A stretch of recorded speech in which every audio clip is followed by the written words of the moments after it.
इस राज का बागडोर ऐसे लोगों के हाथ में चला गया जिन्होंने राज्य के ओबीसी समूह को मिलने वाला 27% का आरक्षण को भी खत्म किया।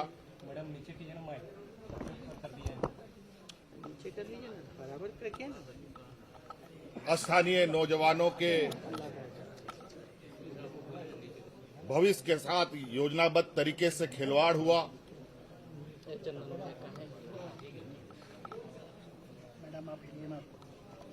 और विगत 20 सालों में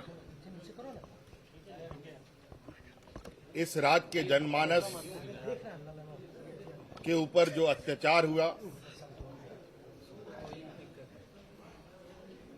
वो किसी से छुपा नहीं है। चाहे किसान हो, चाहे मजदूर हो, चाहे नौजवान हो, चाहे सरकारी कर्मचारी हो, अनुबंध कर्मी हो, सभी के ऊपर। और आपने देखा कि आदिवासी, दलित, पिछड़ा, अल्पसंख्यक बहुल राज्य में समस्याओं का जो और इस प्रताड़ना का जो दर्द था, उस दर्द का विगत 20 वर्षों में क्या आलम रहा है। पूर्व में मंत्री, मुख्यमंत्रियों का घेराव अपने हक अधिकार के लिए लोग करते थे, और आज ऐसा क्या आन पड़ा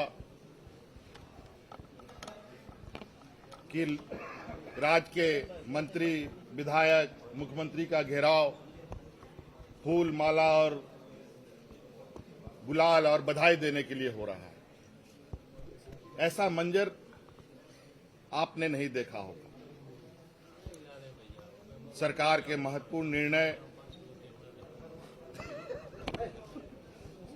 से इस राज्य को एक आशा और उम्मीद जो जगी है, आप गांव-गांव जाके देखें,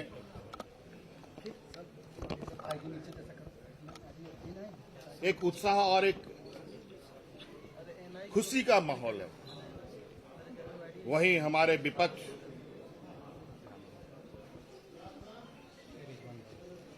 विधवा लाभ रहे हैं और अपने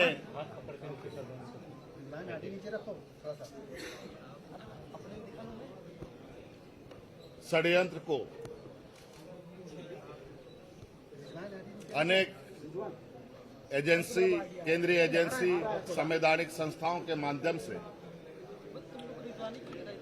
अंजाम देने में लगातार प्रयासरत है। आज का ये निर्णय राज्य के राजनीतिक दलों के लिए, राज्य के जनमानस के लिए, यहाँ के मूलवासी, आदिवासी और यहाँ बाहर से भी आए हुए लोगों के लिए कितना महत्वपूर्ण रखता है।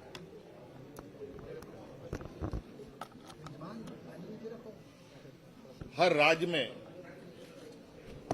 राज्यवासियों को अधिकार देने के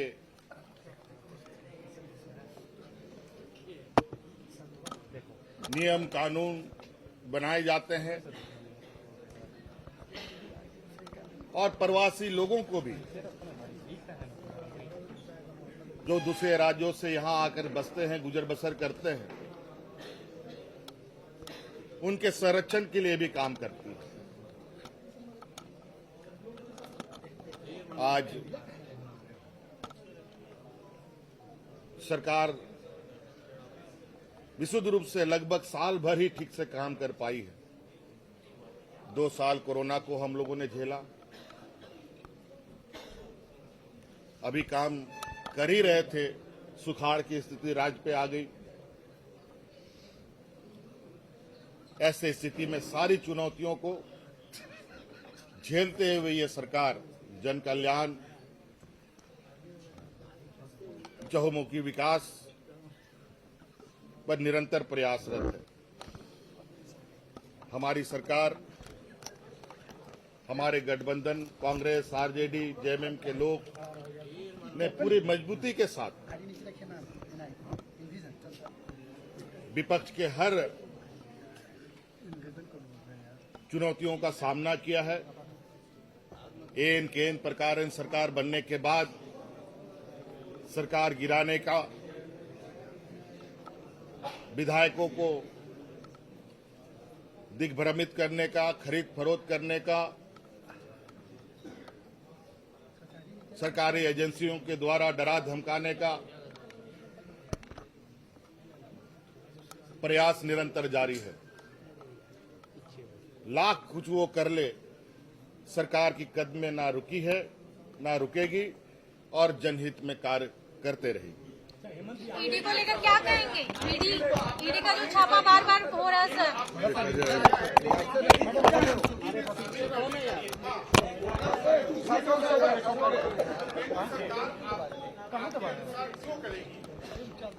देखिए, लगभग राज्य के ज्वलंत विषय पर वर्तमान सरकार ने लगभग सारे निर्णय लिए और जो संवैधानिक प्रक्रिया है, संवैधानिक प्रक्रियाओं के साथ इन कानूनों को सुरक्षा कवच देने का हम लोगों ने मार्ग प्रशस्त किया है। अब ये केंद्र सरकार को इसका पूरा इस पर आखिरी निर्णय लेना है और इसे हम लोगों ने 9वीं अनुसूची में भेजने का हम लोगों ने आज निर्णय लिया। ये हम ही नहीं, भारतीय जनता पार्टी शासित राज्य भी अपने आरक्षण को लेकर 9वीं अनुसूची में अपने विधेयक को भेजने का काम कर रही है, जो एक संवैधानिक लोकतांत्रिक व्यवस्था है। अब ये सरकार दिल्ली में जाकर पूरी की पूरी जनता राज की अपनी इस अधिकार पर मुहर लगाने का गुहार करते रहेगी। हमने कहा अब दिल्ली में जाकर के अपने अधिकारों का आखिरी मुहर लगाने का प्रयास जारी करेगी। अच्छा हेमंत जी, आपने कहा कि अगर जेल में भी रहे तो आपका सुपड़ा साफ हो जाएगा, ऐसा क्यों आपको लगता है? जो इनको लगता है कि जेल के माध्यम से तरह तरह के आरोप लगाकर हमारे राजनीतिक वजूद खत्म करेंगे। हमारे आदरणीय दिसोमगुरु शिबू सोरेन जी राज अलग करने के इतिहास में कितने बार जेल गए। आज उन्होंने राज अलग बनाकर हमें दिया और आज हम लोगों ने इस राज को 1932 और ओबीसी का अधिकार दिया। और ऐसे आंदोलनों को अंजाम तक पहुंचाने में कई रोड़े तो आते हैं,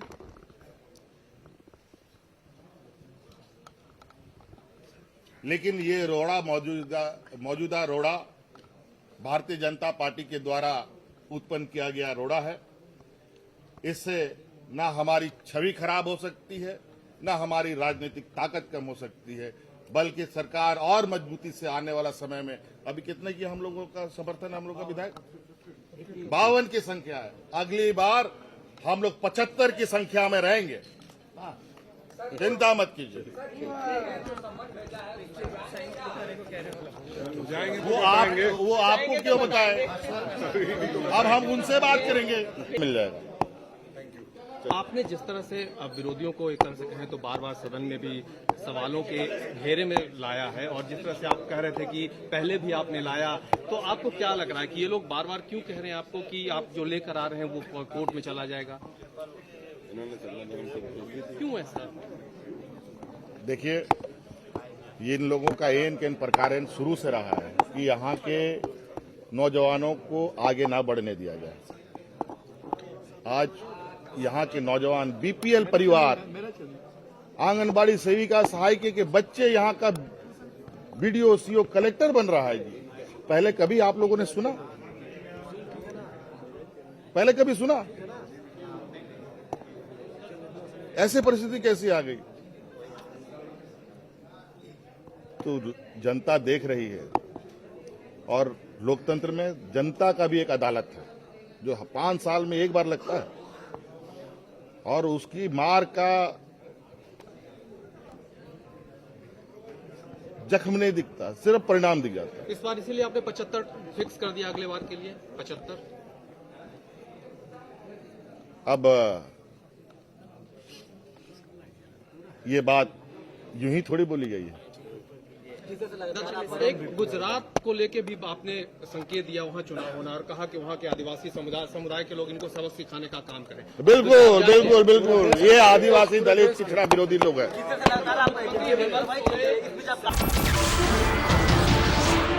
नमस्कार, मैं हूं मानक गुप्ता। अगर आपको हमारा ये वीडियो पसंद आया हो तो इसे लाइक और शेयर जरूर करें, और हां, हमें सब्सक्राइब और फॉलो करना ना भूलें ताकि आप देश और दुनिया की कोई खबर मिस ना करें। तो जुड़े रहिए हमारे साथ और देखते रहिए News 24।